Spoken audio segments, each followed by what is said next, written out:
As you all know, if you have any struggles in life, it doesn't hurt to get a helping hand. For the New York Liberty starters here tonight in the playoffs, they got 6 helping hands. The New York Liberty bench scored 40 of the team's 79 points. The Liberty advanced to the Eastern Conference Finals with a 79-74 win over the Washington Mystics in the deciding Game 3 of the WNBA Eastern Conference First Round Series. Now, at the end of the first quarter, it didn't look as if the Liberty would advance to the Eastern Conference Finals. Washington had a 25-15 lead. At the end of the first quarter, they had a lead as big as 12 in the first half at 25-13. But that's when the New York Liberty bench came in to save the day, which they've done pretty much all season long. Now, yes, Tina Charles, starter for the New York Liberty and All-Star, she had 22 points to pace the New York Liberty tonight.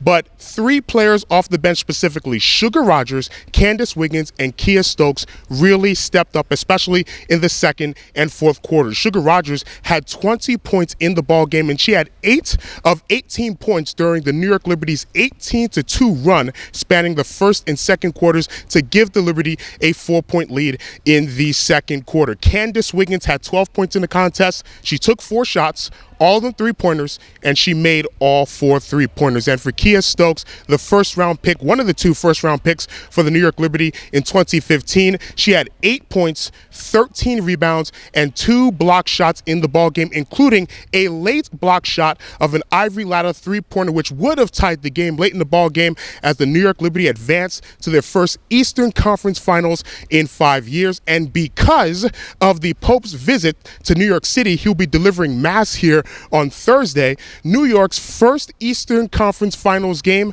is tomorrow night against the Indiana Fever. And after the game, I got a chance to talk with Kiah Stokes, and I asked her to begin our conversation. How did she describe and would she describe the series between the Liberty and the Mystics, especially the games here at Madison Square Garden, which saw a double overtime game in Game 1 and another thriller here tonight? I think it was pretty intense. It's playoff basketball, so everyone, kicks it up a notch. But I think we have really good fans, and they were ready to cheering for us, and I think that kind of was a difference maker for us. You've played a big role all season long, but had to play an even bigger role with Carolyn not being able to go. What was your mindset and mentality going into this game, and how did you get comfortable as the game went on? Well, she's obviously a great rebounder and a great finisher around the rim, so I knew that I had to make sure when I come in, I do the same things, or try to at least. You can't really replace her, but she brings a lot of energy, a lot of focus, so I just try to make sure I could bring as much as I could.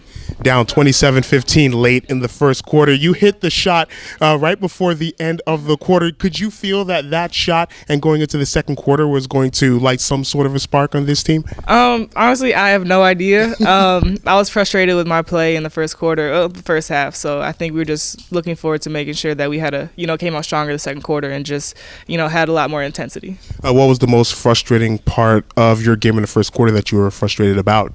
I feel like I was just a step behind, not really confident, a little nervous, but you got to shake those off. I've played 30-something games now in the league, so you can't really get nervous anymore. Did that run in the second quarter, and you had a big part of it, 16-0 run, 19-2. You felt yourself getting into the game a little bit more? Yeah, I felt a lot better, getting more confident, just being more physical. I think it definitely helped me, and then coming out of the second half, I think that helped as well, just the halftime break. Late in the ball game, you're up by 3. You have the assignment of hedging and guarding Ivory Ladder and sticking with Ivory, and you get the block at the very end. What did Coach Lane Beer tell you, and what was your mentality as you were guarding the perimeter?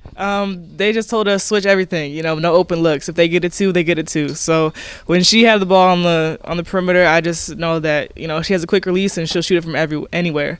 So I just had to stay in her space and try to make her go by me, so they can get it 2 instead of a 3. 2 doesn't hurt us, a 3 does. How much did you think about Game 1 and Ivory Ladder's 3-pointer in regulation? Thought about it a lot before the timeout. During the play, not as much, but we just knew that she could make shots anywhere on the court, so we had to have a hand up and just crowd her, try to make it difficult. How religious are you, and how do you feel that Pope Francis is going to be on Thursday, forcing you to have to play tomorrow night? We won't get booed over a lot of things, but for the Pope, yeah, that's understandable. So we understand. We're just looking forward to it. We're glad we get the opportunity to play another day. So whether we play, tomorrow or in 2 weeks, we're just happy we get to play another day.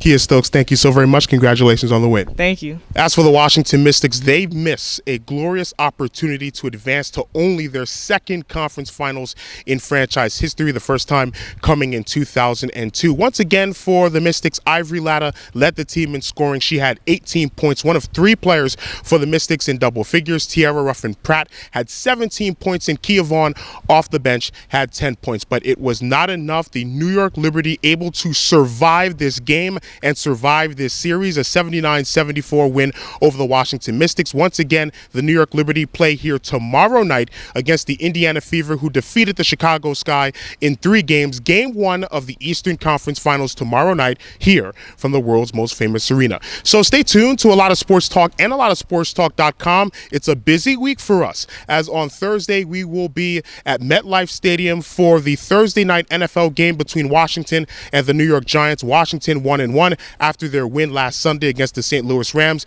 The New York Giants are already in crisis, 0-2 after 2 late game losses to the Dallas Cowboys a couple of weeks ago and to the Atlanta Falcons last Sunday. And on Friday we will be at Red Bull Arena in Harrison, New Jersey. The New York Red Bulls of MLS, they have clinched a playoff spot in the Eastern Conference. We will cover their game at Red Bull Arena on Friday as they take on Orlando City SC. So once again, the New York Liberty off to the Eastern Conference Finals, a 79-74 win in the deciding Game 3 against the Washington Mystics. From the floor of the world's most famous arena, Madison Square Garden, my name is Adeshina Koike for a lot of sportstalk.com.